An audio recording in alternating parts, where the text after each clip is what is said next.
믿음의 말씀을 가지고 여호와께서 너희를 위하여라는 제목으로 함께 말씀을 나누겠습니다. 우리는 지난 몇 달 동안 출애굽기를 계속 말씀을 나누고 있습니다. 출애굽기의 어떻게 보면 하이라이트라는 것은 크게 두 가지가 있는데요.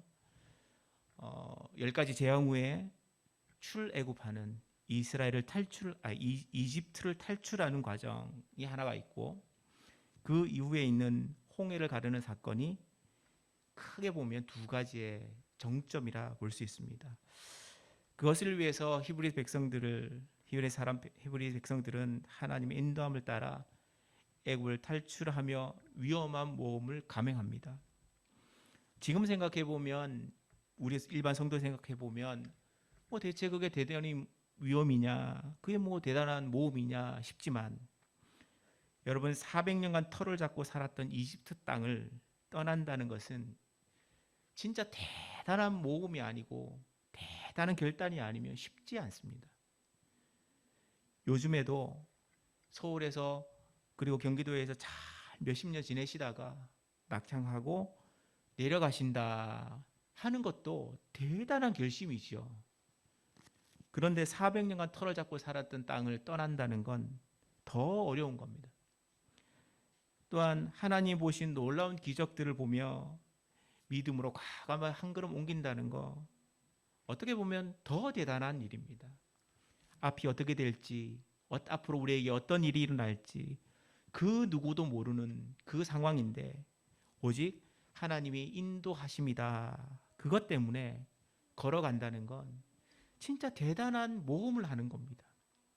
오늘날 그리스도인들의 이런 모험을 하고 있는 것이다 할 수 있습니다.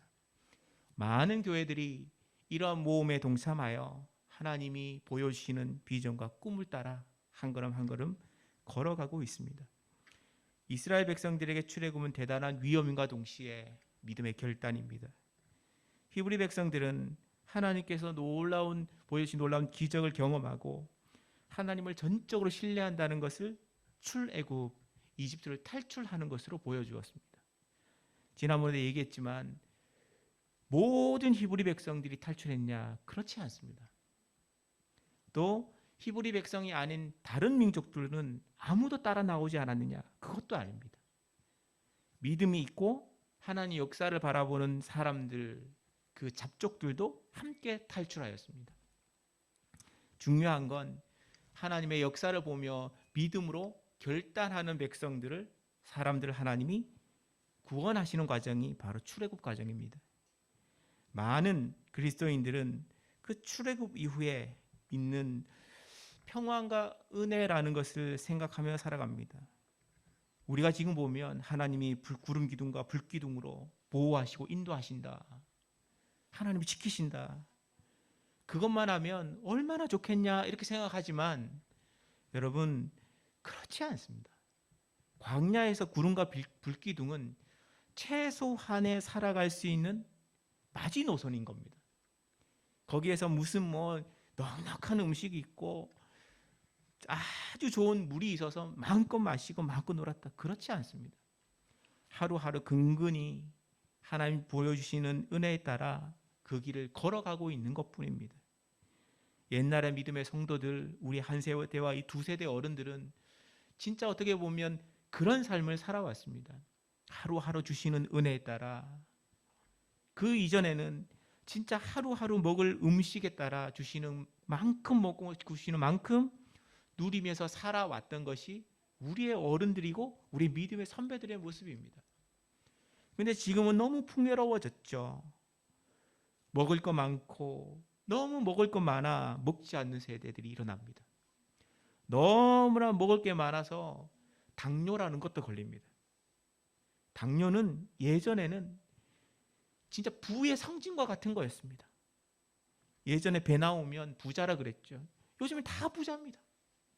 저를 비롯하여 다 부자입니다. 감사가 넘치는 일인데 그 감사를 안 하는 거 보면 참 문제가 있다, 이런 생각이 듭니다. 저부터 필요하다 생각합니다. 네.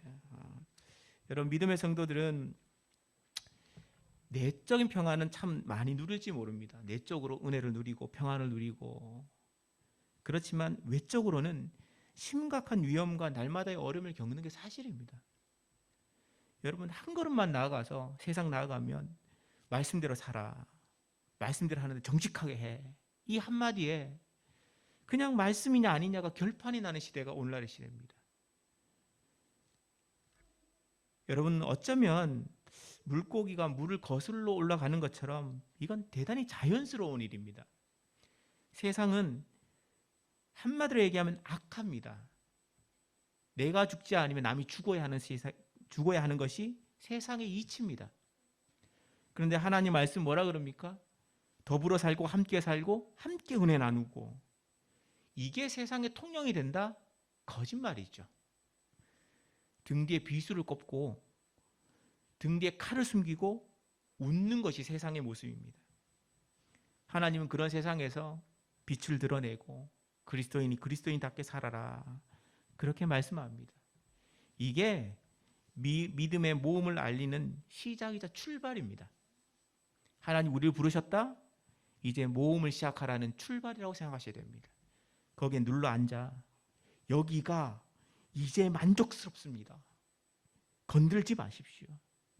그거는 이제 모험을 안 하겠다, 믿음을 살아가지 않겠다라는 고백임의 동시에 삶의 모습입니다. 한 편은 세상에 걸치고 한 발은 교회에 걸치고, 하나님은 그런 거 원치 않습니다. 출애굽기 14장을 보시면 오늘 우리가 읽은 이 말씀, 잘 아는 말씀인데요. 이집트 탈출을 하는 히브리 백성들이 홍해를 만나기 바로 직전의 모습입니다. 14장이 홍해를 건너는 그 모습이 담겨져 있습니다. 하나님의 놀라운 능력이 어떻게 벌어지는가를 잘 보여주는 장면이 14장입니다. 오늘 읽으신 말씀은 그 중에 일부입니다. 오늘 본문의 성도들이 너무나 잘 아는 내용이죠. 뒤에는 이집트 군대가 따라오고 앞에는 홍해가 있고 우왕좌왕하는 히브리 백성들이 있고, 모세에 대해서 굉장히 대적하는 사람들이 일어나는 것이 지금의 모습입니다. 오늘날의 많은 사람들이, 예수 믿는다는 사람들도 이 사건이 진짜야? 이렇게 물어봅니다. 이 사건이 진짜 있었던 거야? 홍해가 진짜 갈라졌어? 사람들이 거기를 건넜어? 이렇게 물어봅니다. 진짜라고 믿는 사람도 있고, 상당수 많은 사람들이 신화나 상당히 과장된 이야기라고 믿습니다. 그러나 성도들, 하나님의 말씀, 성경을 하나님의 말씀이라고 믿는 성도들은 하나님의 말씀이 실제로 일어난 일이고 실제 하나님 능력 베푸신 일이라고 믿습니다. 14장의 내용은 이렇습니다. 히브리인들이 이집트를 탈출한 이후에 하나님의 히브리 백성들이 걸어가는 그 당시에 있는 세 가지의 길, 해변길과 족장길과 왕의 대로와 같은 세 가지 길과는 전혀 상관없는 남쪽으로, 밑으로 방향을 틉니다. 남쪽으로 내려가면 반드시 홍해 상류와 만나게 되어 있습니다. 그런 상황에서 하나님은 의도적으로 오늘 본문에 바로를 끌어들입니다. 이집트 왕을 끌어들입니다. 14장을 보면 파라오에 대한 이야기가 종종 등장하는데요. 핵심이 4절, 8절, 17절에 나오는 말씀과 연계됩니다. 뭐라고요? 4절에 보시면 내가 바로의 마음을 완악하게 했다 그랬습니다. 하나님이 파라오의 마음을 완악하게 해서, 강하게 해서 그 왕을 끌어들입니다. 파라오만은 아니죠. 본문에 등장하는 5절 말씀을 보면 바로와 그의 신하들이 우리가 어찌하여 그 사람들 내어줬냐, 그 사람 다 나가면 어떡하냐, 이집트 망하는 거 아니냐, 그렇게 말하며 데려가서 죽이든지 데리고 오든지 둘 중에 하나 해라, 그렇게 말합니다. 그래서 추격을 시작을 합니다. 이집트 군대가 히브리인들을 추격하는 것은 그리 어렵지 않습니다. 지난주에 말씀드렸던 것처럼 200만이나 되는 인구를 구름으로 감싼다, 불기둥으로 그 사람들을 따뜻하게 만든다, 그 정도가 되려면 여러분 얼마나 커야 되겠습니까? 그냥 반경 100km에서도 보일 정도일 겁니다. 그만큼 대단히 큰 상징물과 같은 것들이 히브리인들 머리 위에 있는 겁니다. 그러니 바로는 그냥 봐도 그냥 추격할 수 있다, 이렇게 말할 수 있죠. 그래서 곧 그들을 따라잡습니다. 9절 말씀에요. 그들을 곧 따라잡았다 그랬습니다. 뒤를. 그 일로 인해 히브리인들은 10절 말씀에요. 마지막에 보면 심히 두려워하여 여호와께 부르짖었다, 이렇게 말합니다. 두려워하는 히브리인들은 11절 12절에 두 절에 걸쳐서 아주 격하게 모세를 공격합니다. 왜 우리를 끌어내서 광야에 죽게 하냐? 이집트 땅에는 죽을 데가 없냐? 이렇게 될 거라고 우리가 말하지 않았냐? 그러면서 난리를 치고 그 모세를 끊임없이 공격합니다. 그럴 수 있죠.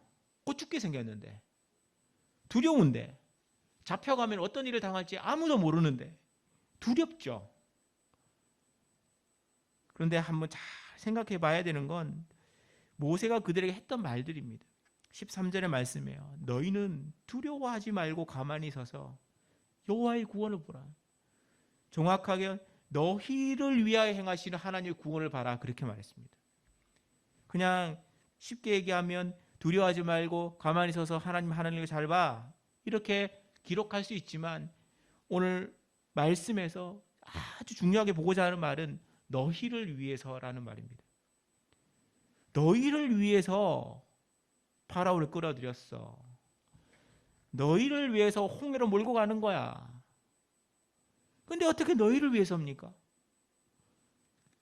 오늘날 말로 너희를 위해 사업 망하게 했어. 너희를 위해 자녀들을 떼놓은 거야. 너희들을 위해서 자녀들이 어렵게 되는 거야. 이렇게 말하면 무슨 너희들을 위해서입니까? 그런데 하나님은 그 상황에도 너희를 위해서라고 말을 합니다. 그것도 14장 전체에서 13절, 14절, 25절의 말씀에 너희를 위해서 그렇게 하는 거야, 그렇게 말합니다. 이 말을 반복하며 연약한 히브리 백성들을 위해 하나님이 하시는 배려가 파라오를 끌어들이는 거라고 말합니다. 홍해 앞에 마주서는 거라고 말합니다. 그걸 믿든 안 믿든 하나님은 그 일을 행해 가실 겁니다. 그래서 그들이 마주한 게 뭡니까? 홍해를 마주했습니다. 그리고 그 앞에서 놀라운 역사를 보는데 홍해가 갈라진 겁니다. 바다가 갈라졌다. 말이 됩니까, 그게? 말이 됩니까? 안 되죠. 그런데 머리 꼭대기 위에 구름 기둥과 불 기둥이 자기들을 지키고 보호하고 인도한다는 것은, 그거는 말이 됩니까? 말이 안 되죠. 이게 말이 안 되는 거나 저게 말이 안 되는 거 똑같은 겁니다. 하나님이 그걸 먼저 보여주고 하신 말씀이 뭘까요? 너희들 믿어? 너희들이 믿음이 있어? 내가 너희를 인도한다는 거 확신해? 그렇게 물어보는 겁니다. 그거 확신하면 불구덩이도 들어갈 수 있는 게 믿음입니다. 사지도 들어갈 수 있는 겁니다. 하나님 우리를 망하게 하셔도 다시 일으켜 세우실 거라, 일으켜 세울 거라는 확신이 그 속에서 일어나는 겁니다. 그런데 오늘날의 많은 그리스도인들이 믿음이 없는 거죠. 눈앞에 일어난 일을 잘 모르는 거예요. 하나님 역사하심이 얼마나 큰지도 인지하지 못합니다. 단 내 배가 부른가 안 부른가가 중요한 거예요. 내 가족이 잘 되냐 안 되냐가 중요한 겁니다. 그것만 관심 있는 거지 하나님의 역사가 어떻고 하나님의 교회가 어떻고 아무런 관심이 없는 거죠. 성도들이 봐야 될 게 뭘까요? 하나님이 우리에게 역사하는가 안 하는가, 우리의 길을 누가 인도하는가를 우리의 주변에서 일어나는 일로 살펴봐야 합니다. 오늘 우리가 본문을 통해 사람에게 일어난 독특한 감정의 변화라는 것을 볼 수 있습니다. 먼저요, 파라오입니다. 여러분은 파라오가 왜 난데없이 뒤쫓았을까요? 14장 전체 4절, 8절, 17절에 그 단서가 있는데 마음을 완악하게 되었기 때문에 그렇습니다. 파라오가 10가지 재앙을 당한 후에 완전히 좌절한 상태입니다. 파라오는 더 이상 일어설 수 없을 정도로 완전히 망해먹은 거예요. 그런 마음에 하나님이 완악한 마음을 단단하게 하신 거죠. 단단하게. 그래서 단단한 마음 가지고 일어섭니다. 저거 잡아와야 돼. 내 거였는데 왜 저것들이 지 마음대로 해? 이런 겁니다. 그래서 잡아오면 돼. 우리가 힘이 더 세. 파라오 입장에서는 사실은 이게 이해가 안 되는 거예요. 가나안 땅은 그 당시 최강대국이었던 이집트의 속국과 같은 지역이었습니다. 이집트의 힘이 실제적으로 가해지는 지역이었다고요. 거기 가서 하나님을 섬기겠다고 그러니까 누가요? 자기 밑에 있던 노예들이요. 이해가 될까요, 그게? 용납이 될까요, 그게? 안 돼요. 근데 완전히 망해먹은 사람은 그게 용납이 될 수 있습니다. 나라가 망하는데 무슨 노예가 뭐 어떠고 그게 뭐 관심이 있어요. 근데 내 거다라고 더 강해지면, 마음이 단단해지면 잡아와야 돼. 그렇게 말합니다. 하나님께서 파라오의 마음에 완악함을 심자 파라오는 불같은 마음이 일어납니다. 오직 자신을 어렵게 만든 히브리인을 쫓아 복수하겠노라. 다 죽이겠노라. 아니면 잡아오겠노라. 영어 성경과 독일어 성경을 살펴보면 완악함이라는 말은 번역하면 굳은 마음이라고 볼 수 있습니다. 마음이 단단해지는 거예요. 어떻게 해요? 자기밖에 모르는 거예요. 자기밖에 모르고 내 거밖에 모르고 내 이외의 모든 것을 죽어도 괜찮은 그런 단단한 마음. 마음이 굳어 모든 것이 보이지 않고 이것만 보이면 상황의 변화도 볼 줄 모릅니다. 그 일어난 일이 무슨 의미인지도 깨닫지 못합니다. 더 중요한 건 누구의 말도 듣지 않습니다. 그런데 파라오뿐만 아니라 신하까지 갑시다 이러면은 파라오의 마음은 얼마나 더 강해질까요? 내 말 다 따라. 내 마음대로 할 수 있어요. 여러분, 파라오가 10가지 재앙으로 이집트가 초토화되고 장자들이 죽는 상황을 경험합니다. 이 정도면 자기가 상대하고 대적한 존재가 누군지는 알아야죠. 나타나지도 않고 말 한마디에 장자를 다 죽여요. 모세가 나타나서 하나님이 하시는 말씀에 내일 이렇게 될 거야. 돼요. 그것도 사람의 힘으로 되는 것도 아니고 놀랍게 자연이 움직여지면 내가 대적하는 거는 인간이 아니라 신이라고 인정을 해야 됩니다. 그런데 놀랍게도 인정하지 않습니다. 더 나아가 히브리인들을 위해 하나님이 베푸신 구름기둥과 불기둥 보면 그걸 체감해야죠. 하늘에 떠 있는 구름기둥을 보고 불기둥을 보면 건드리면 안 되는 존재구나. 이렇게 되어야 하는데 건드려요. 건들 수 있는 힘이 어디 원천이 뭡니까? 굳은 마음이에요. 하나님이 굳게 하시는 거예요. 어떻게 하려고요? 망하게 하려고, 죽이려고요.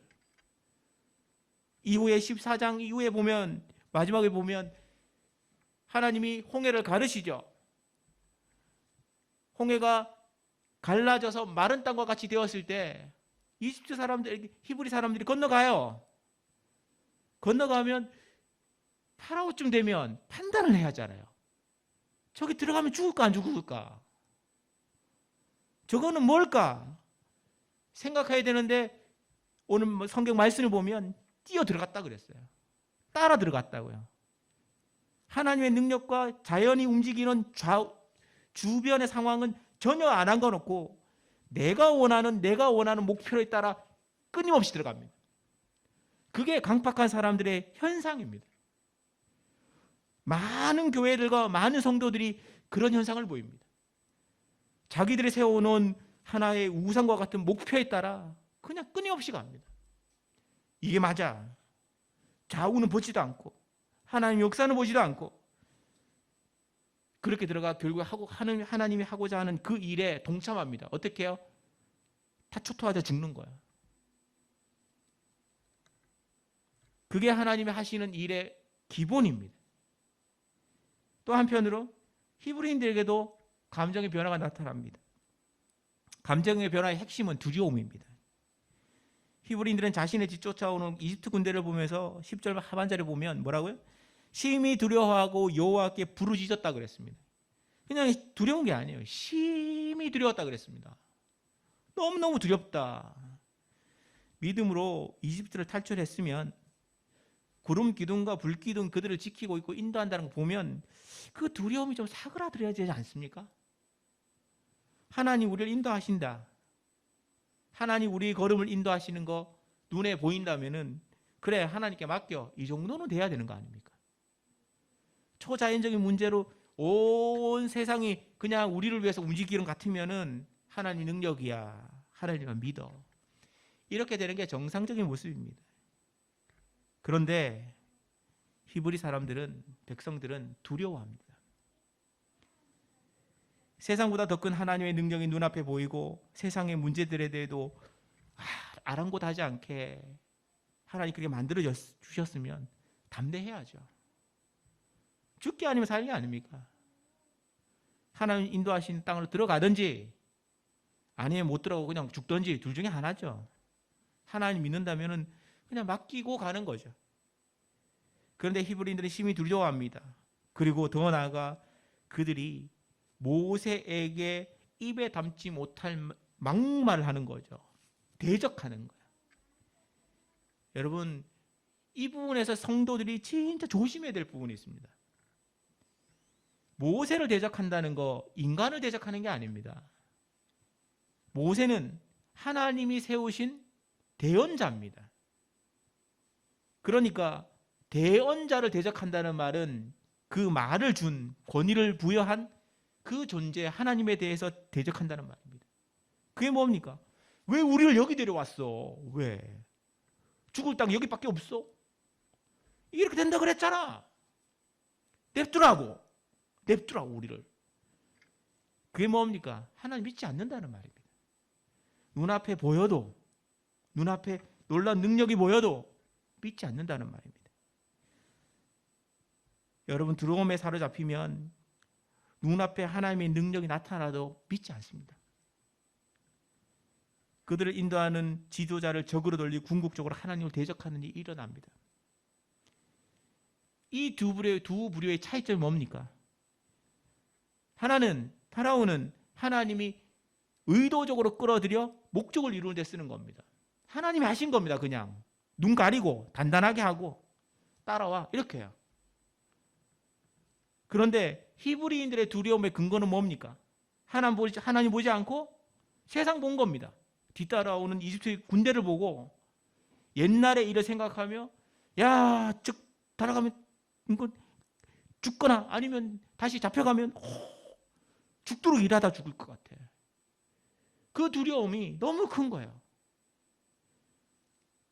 여러분, 이때 하나님 하시는 말씀이 히브리인들이 갖고 있는 두려움은 아무 관심이 없어요. 아무 관심 없어. 너희들을 위해 하는 거야. 그 한마디가 뭡니까? 너희들을 위해 이거 하는 거야. 봐라, 이게 뭐냐? 그렇게 물어보시는 거죠. 그런 일을 하시기 위해 하나님 모세를 통해 백성들에게 이렇게 말합니다. 13절에요. 너희는 두려워하지 말고 가만히 서서, 이 말이 뭡니까? 아무 짓 하지 말라는 거예요. 가만히 있으라는 거예요. 너희들이 뭐 손대서 내가 좀 더 했어요. 뭐 이거 해서 뭐 좀 더 했어요. 내가 이렇게 했으니 게 됐죠. 이런 거 하지 말라는 거예요. 너희는 두려워하지 말고 가만히 서서 여호와께서 오늘날 너희를 위하여 행하시는 구원을 봐라. 너희를 구원하겠다는 거예요. 아무 변화도 일어나지 않고 뒤에 이집트 군대 쫓아오는 그 상황에서 너희를 구원하겠다는 거예요. 하나님의 선언과 같은 거죠. 하나님은 이 일을 통해 출애굽에 이집트를 탈출하는 주체가 누군지를 보여줍니다. 오늘날 말로 교회를 향해서 이 말을 바꿔볼까요? 교회를 인도하시는 교회의 주인이 누구냐를 보여주겠다는 거예요. 하나님의 성도들에게 하시는 말씀이 뭡니까? 성도들의 가정에, 너희 가정의 주인이 누군지를 보여주겠다는 거야. 보여주면 따라오라는 거예요. 너희들이 잘해서, 너희들이 머리 똑똑해서, 너희들이 뭔가 열심히 특별해서 뭔가를 했어. 그거 하지 말라는 거예요. 오로지 나에 의해서 목적을 이루어 가겠다고 그렇게 말씀하는 거죠. 너희들은 뭐라고요? 그냥 증인이라고, 증인. 하나님이 하신 일에 대한 증인이에요. 교회가 하나님의 하신 일의 증인이 되지 않으면 뭐가 돼요? 하나님의 대적이 되는 거예요. 잠잠히 기도하며 하나님의 은혜에 따라 하나님이 하셨습니다. 이거 바라는 거예요, 하나님이. 성도들의 가정에 그걸 바라는 거죠. 모든 것은 히브리인들을 위해 베푸시는 은혜입니다. 오늘날 말로 하나님 행하시는 모든 일은 교회에 베푸시는 하나님의 은혜입니다. 그래야지 성도들이 하나님을 믿기 때문이죠. 목사가 머리 쳐들고 이거 옳아, 이게 맞아, 틀려, 내 따라와 이래버리면 하나님의 능력이 사라지는 거예요. 목사의 머리가 얼마나 더 좋겠습니까? 얼마나 좋아서 그렇게 말합니까? 최 목사가 하나님이 이 교회에 담임 목사로 세우셨는데, 여러분, 목사가 최 목사 머리 좋아봐야 얼마나 좋겠습니까? 키도 별로 안 큰 게, 배도 나온 게 뭐 얼마나 그렇겠습니까? 인정할 건 인정하자고, 좀 인정하고 시작을 하자는 거죠. 저는 그걸 대단히 인정을 하거든요.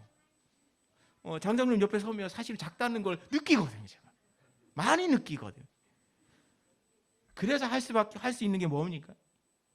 말씀 보고 기도하는 거예요. 하나님의 목사의 권위는 그거밖에 없어요. 하나님 주셨기 때문에 그렇죠. 이거 알면 어떠한 상황과 어떠한 위치에 있더라도 담대해질 수 있습니다. 여기서 우리가 파라오와 히브리인들의 차이가 보이죠. 그게 뭐예요? 하나님의 선택한 백성은 하나님이 끝까지 그의 약속대로 지키신다는 거. 하나님이 선택하지 않으면 그냥 마음을 강박하게 해서라도 끝을 보겠다는 거예요. 하나님께 선택하신 민족은 하나님께서 끝까지 지키고 인도합니다. 그게 사람이든 가정이든 교회든 공동체든 하나님의 손에 들려져 있는 겁니다. 그리고 세상을 두려워하지 말라고 눈앞에 놀라운 능력도 일으킵니다. 이것은 오늘 오직 믿음으로 볼 때만 이해될 수 있는 겁니다. 믿음이 아니면 대단히 불합리한 일들이 일어납니다. 나와는 아무런 관계없는 이상한 일들이 일어날 겁니다. 근데 믿음의 눈을 뜨고 바라보면 모든 것이 하나님 능력이고 합력하여 선을 이루는 과정이라고 볼 겁니다. 그러나 믿음을 볼 때는 믿음을 보지 않으면 아무것도 아닙니다. 그리고 탄식밖에 안 나오죠. 이 말씀을 돌아보면서 준비하면서 지금의 한국 교회에 대한 이야기를 할 수밖에 없습니다. 여러분, 한국 교회는 대단한 위기입니다. 코로나 2년 동안에 예배를 드리지 않는 한국 교회가 약 10,000개 정도 된답니다. 온라인이고 오프라인이고 예배 드리지 않는 교회가 10,000개. 최소 10,000개. 이게 무슨 말입니까? 10,000개가 문 닫았다는 거죠. 여러분, 교회도 문 닫을 수 있습니다. 교회가 그냥 영원히 그냥 그 자리에 거기에 서 있을 것이다 착각입니다. 교회도 망하고요, 문 닫고요. 교회 이름이 명패가 내려지는 일도 있습니다.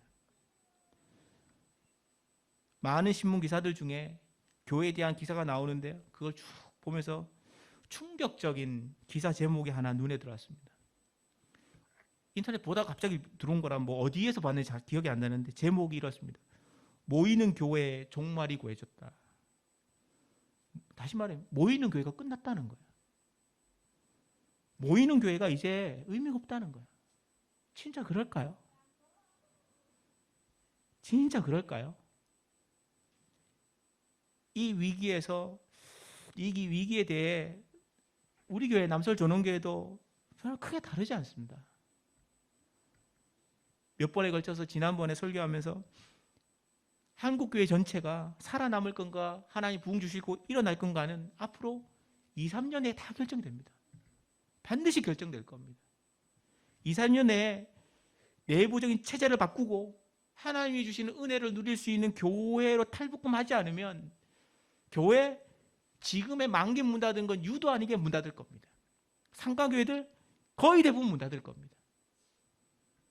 하나님 주신 은혜에 있으면 유지는 되겠지만 더 이상 성장의 문제는 거론할 수 없을 겁니다. 부흥은 꿈도 꾸지 못할 겁니다. 그러나 감사하게도 지난 코로나 시기 동안 하나님께서 본교회와 우리 교회와 성도들의 지키심과 인도하심이 너무 눈에 크게 보입니다. 성도들이 한마음으로 교회를 새롭게 하기 위해 수고하고 애썼으면 그 누구도 우리 교회 성도뿐만 아니라 외부에서도 절대로 부정할 수 없는 일이 남서울 전원교회에 일어났습니다. 그 다음에 뭡니까? 여기서 멈추고 그냥 여기서 이렇게 좋다고 그냥 끝날 문제입니까? 아닙니다. 너무 고민해서 이렇게 고민하고 말씀 준비하면서 막 돌아봤는데 여러분 이건 시작에 불과하다 그렇게 생각이 듭니다. 하나님 능력으로 인해 점점 변해가고 있고 하나님 은혜로 교회가 웃음을 찾고 하나님 은혜로 기도하게 되고 감사한 일이죠. 과거에 집착해서 옛날을 계속 돌아봤다면 절대로 이런 일은 일어나지 않았을 겁니다. 우리 교회가 뭐 그렇다 그래서 재정적으로 넉넉하고 성도들이 많고 뭐 여러분 그렇습니까? 그렇지 않습니다. 재정과 적은 성도들로 어려움이 있고 걱정거리가 태산 같습니다. 오히려 내실을 더 단단히 할 수 있는 기회라고 생각하면 그 말이 맞습니다. 우리 교회가 어려움을 겪고 난 다음에 한 7, 80명이 됐다 그러면 그 당시 7, 80명이라 그러면 내부적으로 수습이 어려웠을 겁니다. 진짜 마음을 모으는 성도들이 딱 모여 하나님의 은혜만 바라보고 다 멈춰 있으니까 일이 되는 거죠. 여러분 이제 더 큰 부흥을 위해 우리 생각과 우리의 계획을 내려놓고 하나님의 인도하심을 따라 구름기둥과 불기둥을 따라 이렇게 가는 것이 필요합니다. 그래야지 우리 앞에 미래가 있는 겁니다. 본교회 성도들이 상황을 돌아보면 참 힘들고 어려운 시기를 잘 견뎠다고 생각합니다. 끝이 보이지 않는 코로나 터널이 이제 끝이 보이는 듯합니다. 특별히 사업을 하시는 성도님들 대단히 어려움을 겪고 힘들었죠. 의료계에서 수고하시는 수많은 성도들, 한국의 전체 성도들 중에 너무 어려운 시간을 보냈습니다. 그건 말을 할 수 없어서 어려웠습니다. 그런데 담임 목사로서 분명히 말할 수 있는 건 이런 위기 상황에도 불구하고 하나님께서 본교회에게 큰 비전과 소망을 가지고 있다는 것은 확신할 수 있습니다. 여러분 그 다음이 뭡니까? 남서울 전원교회 그 다음이 뭡니까? 여기가 좋습니다. 그겁니까? 아닙니다. 하나님이 원하시는 그 일을 하지 않으면 교회는 반드시 문 닫습니다. 반드시 문 닫습니다. 여러분 우리 교회는 가능성이 진짜 많습니다. 진짜 여기에 한번 오시는 찾아오는 목사들 중에 우리 교회를 보면서 안 좋다고 말하는 사람이 단 하나도 없어요. 다 좋다 그래요. 가능성이죠. 여러분 가능성을 가능성으로 남겨두면 그냥 망하는 거예요. 하나님은 가능성을 남겨두라고 주신 게 아니에요. 가능성을 현실로 만들라고요. 현실로 만들라고. 그럴 때 해야 되는 게 뭡니까? 믿음으로 결단하고 하나님이 주시는 그 길을 따라 순종하며 그냥 걸어가는 게 필요합니다. 목사라고 그 일이 그냥 순조롭게 일어나고 그냥 좋게만 보이겠습니까? 해야 될 일이 태산 같습니다. 그 일이 다 잘릴 거라 믿습니까? 아니에요. 목사도 두려워요. 그렇지만 두렵지만 하나님이 길을 여셨으면 목사는 따라가는 게 필요합니다. 성도들에게 할 수 있는 말이 뭡니까? 따라가는 게 필요해. 하나님이 인도하시는 길이 보이면 그 길 따라가야 돼. 믿음으로 결단해야 돼. 이 말밖에 할 수 없는 겁니다. 그 결단은 누가 합니까? 교회와 성도들이 하는 겁니다. 목사가 할 수 있는 일은 그냥 방향을 가르치는 것뿐입니다. 이 방향이야.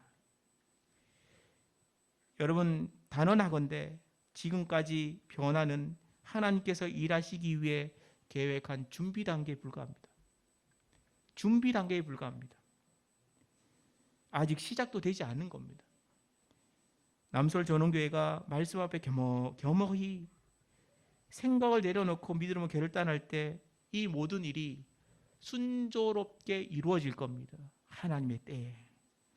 참 두렵게도 이런 결단들이 본교에 주신 하나님의 마지막 기회라고 생각하는 것, 그거 절대 지워버릴 수 없는 마음입니다.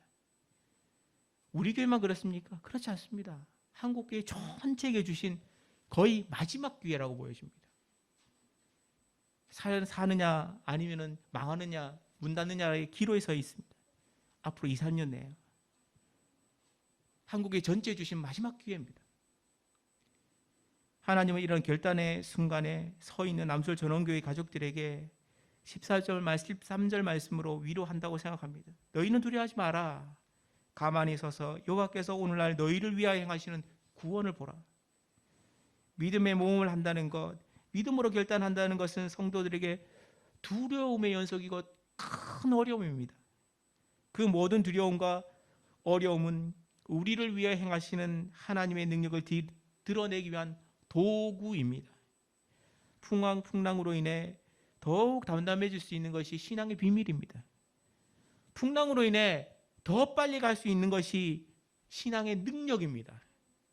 이것이 믿음의 능력이고 믿음의 성도들이 이것을 따라 겸허히 걸어갈 때 하나님이 우리와 함께 하시고 이 길을 인도하신다는 것을 확신해야 합니다. 그것을 확신할 때 믿음으로 결단하는 성도만이 하나님의 능력, 하나님의 놀라운 능력을 눈으로 우리의 세대에 눈으로 보고 우리의 다음 세대에 물려줄 겁니다. 땅이나 건물이나 토지나 보이는 부동산 그게 아니라 믿음을 물려주고 하나님의 능력을 보여주고 하나님 주시는 은혜를 대대 유산으로 물려주는 하나님 능력이 필요합니다. 그것을 확실하는 그 성도만이 하나님 앞에 겸허해질 수 있습니다. 그것을 위해 하나님께서 인도하시는 길을 겸허하게 순종하며 걸어가시는 우리 모두 전원의 가족 되시기를 축복합니다. 기도합시다. 마음속에